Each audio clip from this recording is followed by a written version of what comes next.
नमस्कार प्यारे बच्चों, स्वागत है आप सभी का बिहार बोर्ड आरडब्ल्यू परिवार में। आज हम बात करेंगे मैट्रिक इंटर स्कॉलरशिप। चाहे आप एनएसपी नेशनल स्कॉलरशिप या पीएमएस की बात करें, आप किसी भी माध्यम से, ये वीडियो स्पेशली उन बच्चों के लिए है जिन बच्चों ने किसी भी स्कॉलरशिप प्रोग्राम में अप्लाई किया है। आपको स्कॉलरशिप की राशि मिलेगी नहीं मिलेगी, ये एक चीज पर डिपेंड करती है जिसे कहते हैं आधार सीडिंग। तो आज इस वीडियो में हम जानेंगे कैसे अपना आधार सीडिंग स्टेटस चेक करें, क्या आपका अकाउंट आधार सीडेड है या नहीं, और यदि नहीं है तो कैसे आप आधार सीडिंग कर सकते हैं। बहुत ही इंपॉर्टेंट वीडियो बच्चों, सभी बच्चों के लिए, चाहे आपने किसी स्कॉलरशिप में अप्लाई किया है या नहीं किया है, करने वाले, चाहे आप एनएसपी या पीएमएस किसी भी माध्यम से आप करने वाले हो, हर किसी स्कॉलरशिप के लिए बेहद जरूरी है कि आपका अकाउंट जो है आधार से सीडेड होना चाहिए। इस वीडियो में मैं आपको करके दिखाऊंगा, करवाऊंगा कि कैसे आधार सीडिंग करनी चाहिए। तो चलिए स्टार्ट करते हैं बच्चों हम लोग इस वीडियो को। सबसे पहली बात अगर हम बात करें, मैं बिहार बोर्ड के बच्चों की बात कर रहा हूं विशेष तौर पे, कि अगर बिहार बोर्ड के बच्चे हैं, आपने मुख्यमंत्री बालिका इंटरमीडिएट प्रोत्साहन योजना के तहत अगर आपने अप्लाई किया है, या आपने प्रवेशिकोत्तर जो पोस्ट मैट्रिक स्कॉलरशिप होता है, अगर आपने इसके तहत किया है, जो कि 15 जुलाई से स्टार्ट होने जा रहा है, यदि आपने बच्चों मुख्यमंत्री बालक बालिका प्रोत्साहन योजना के तहत स्कॉलरशिप अप्लाई किया है, या आपने छात्रवृत्ति योजना, या फिर आप किसी भी राज्य, पूरे भारतवर्ष में किसी भी राज्य, किसी भी, अगर आप बोर्ड से पढ़ते हैं, आपने किसी भी स्कॉलरशिप में अगर अप्लाई किया है, अगर आप एनएसपी पोर्टल पर, जिस पर अभी जल्दी कट ऑफ जारी होने जा रहा है और इसका स्कॉलरशिप अप्लाई होना शुरू हो जाएगा, अगर आपने किसी भी माध्यम से स्कॉलरशिप अप्लाई किया है तो आपका अकाउंट आधार से सीडेड होना बेहद ही जरूरी है। अगर आपका अकाउंट आधार सीडिंग किया हुआ नहीं है तो डेफिनेटली ऐसे बहुत सारे बच्चे होते हैं जो फॉर्म भर देते हैं, सारी प्रक्रिया सब कुछ कर लेते हैं, स्कॉलरशिप का वेट करते रहते हैं, लेकिन उसका रिजेक्ट हो जाता है, उसका जो है फॉर्म में रिजेक्ट हो जाता है, स्कॉलरशिप ही उसका नहीं आता है क्योंकि उसका अकाउंट आधार सीडेड नहीं था।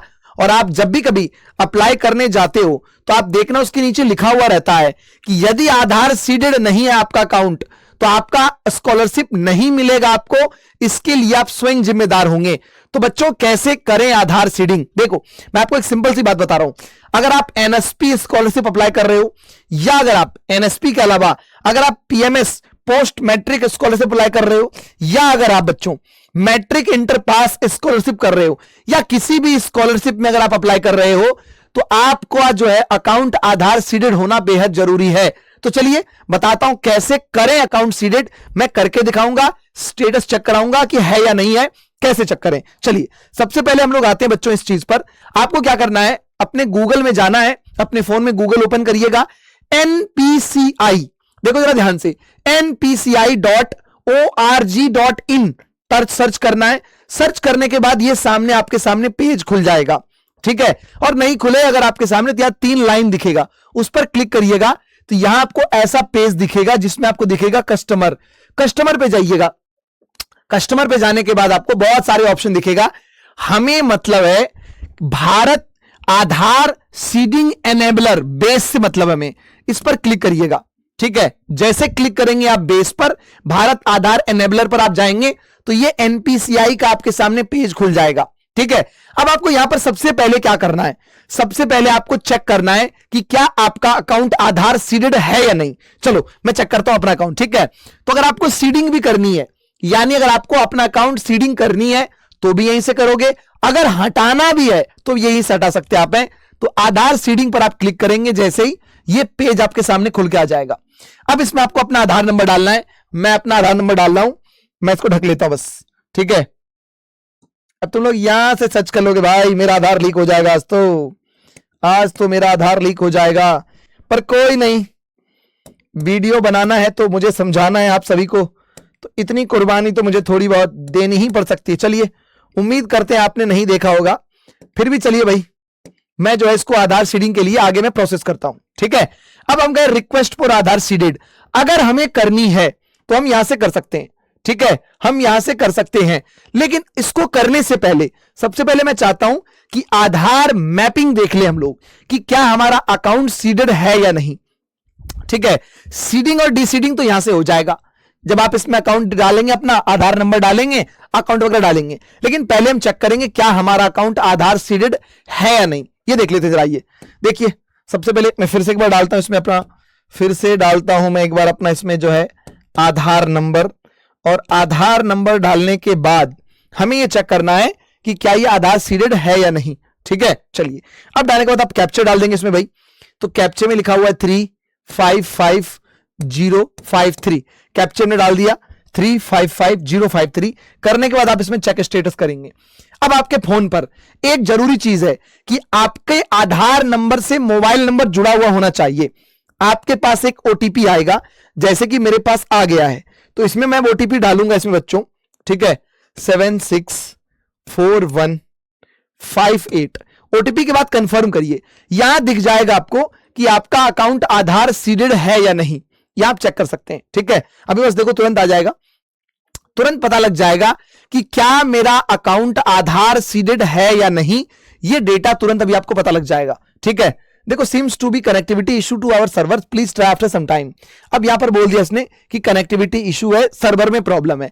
अगर होता तो यहां पर लिखा हुआ आ जाता कि आपका अकाउंट जो है आधार सीडेड है। ठीक है, लिखा हुआ आ जाता कि आपका अकाउंट आधार सीडेड है। नहीं है तो आपको यहां से जाके आधार सीडिंग पे जाके आपको सीडिंग करनी है। तो सबसे पहले मैंने दिखाया, जैसे आपको अपना आधार नंबर यहां डालिएगा। आपको अगर सीडिंग करनी है, जोड़ना है तो सीडिंग पे करना, अगर हटाना है तो डी सीडिंग पे कर सकते हो। आप डी सीडिंग कर सकते हो, दोनों ऑप्शन दे रखा है। हमें सीडिंग करनी है। करने के बाद आपको अपना यहां बैंक सेलेक्ट कर लेना है। जिस भी किसी बैंक में आपका अकाउंट है, बैंक सेलेक्ट करोगे, उसके बाद उसका अकाउंट नंबर डाल दोगे। अपने बैंक का अकाउंट नंबर डालना, डालने के बाद एक बार फिर से कंफर्म अकाउंट नंबर डालना है। उसको डालने के बाद आपको यहां पर सबमिट पर क्लिक कर देना है। सबमिट पर क्लिक करने के बाद यहां कैप्चा डालिएगा और सबमिट कर दीजिएगा। जैसे आप सबमिट करोगे, आपका जो है सीडिंग प्रोसेस स्टार्ट हो जाएगा। ठीक है, इसमें एक चीज और है, एक चीज और इसमें इंपॉर्टेंट है ये कि आप जब सीडिंग करते हो, जब आप सीडिंग करते हो, ठीक है, तो पहले चेक कर लो कि हमारा हिस्ट्री क्या है। आधार मैप्ड स्टेटस आपको यहां पर चेक कर लेना है। ठीक है, कि आपका मैपिंग है कि नहीं, फिर आप सीडिंग पे जाना। यदि आपका सीडिंग हुआ पड़ा है तो आपको करने की जरूरत नहीं पड़ेगी, अगर नहीं तो सीडिंग कर सकते हैं आप यहां पर। अब सीडिंग करने के बाद आप अपना स्टेटस चेक कर सकते हो। रिक्वेस्ट स्टेटस चेक पे जाकर अपना स्टेटस भी चेक कर सकते हो कि आपने जो आधार सीडिंग के लिए अप्लाई किया वो सीडिंग हुआ है या नहीं। तो आपको एक रेफरेंस नंबर मिलेगा, यहां रेफरेंस नंबर डालकर अपना आप कैप्चा डाल के सीडिंग का प्रोसेस आप चेक कर सकते हो। ठीक है, कि कब इनिशिएट हुआ था, सीडिंग हुई या नहीं। तो यह प्रक्रिया है आधार सीडिंग करने का।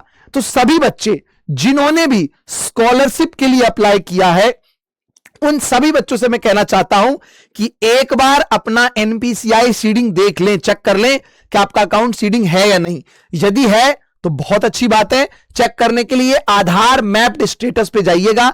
यदि नहीं है तो आपको आधार सीडिंग वाले ऑप्शन पे जाके अपने अकाउंट को सीड कर लेना है। अगर सीडिंग हो जाती है, निश्चित तौर पर आप जो भी स्कॉलरशिप अप्लाई कर रहे हो, आपके अकाउंट में 100% स्कॉलरशिप आएगा। और साथ ही साथ अपने स्कॉलरशिप का भी स्टेटस आप चेक करते रहें। जिस किसी भी आप स्कॉलरशिप के लिए अप्लाई करते हो उसमें भी आप चेक करते रहें, कहीं ऐसा तो नहीं कोई तरह की प्रॉब्लम आ जाए। यदि कोई प्रॉब्लम आती है तो आप संबंधित जो है विभाग को मेल करके अपनी समस्या बताएं, और मेल का रिप्लाई आने तक आप वेट करें कि क्या वो जवाब देते हैं। लेकिन सीडिंग के कारण लाखों की संख्या में बच्चों को जो है फॉर्म रिजेक्ट होता है, स्कॉलरशिप नहीं मिल पाता है। तो ये एक बहुत बड़ी समस्या है। इसीलिए सभी बच्चे डीबीटी, जैसे आप मेरे घरों में गैस कनेक्शन कराते हैं तो गैस का पैसा आता है ना, सब्सिडी वाला आता है ना, और भी बहुत सारे सरकार द्वारा फंड आती है अकाउंट में, तो उसमें सब प्रयोग किया जाता है डीबीटी, डायरेक्ट बेनिफिट ट्रांसफर। तो जब सीडिंग कराते हैं ना तो लिख दिया जाता है कि you are eligible for DBT. तो आप यहां लिखा हुआ आ जाएगा जब आपकी अकाउंट सीडिंग हो जाएगी। तो अगर आप एलिजिबल हो जाते हैं डीबीटी के लिए, एक्टिव हो जाता है आपका डीबीटी, दैट मींस कि आपके अकाउंट में सीडिंग हो गई है, सीधे स्कॉलरशिप का पैसा आपके अकाउंट में आ सकता है। तो ध्यान रखिएगा सभी बच्चे, सीडिंग करना ना भूलें। और कैसी लगे वीडियो जरूर कमेंट करिएगा बच्चों। बहुत बहुत धन्यवाद, थैंक यू।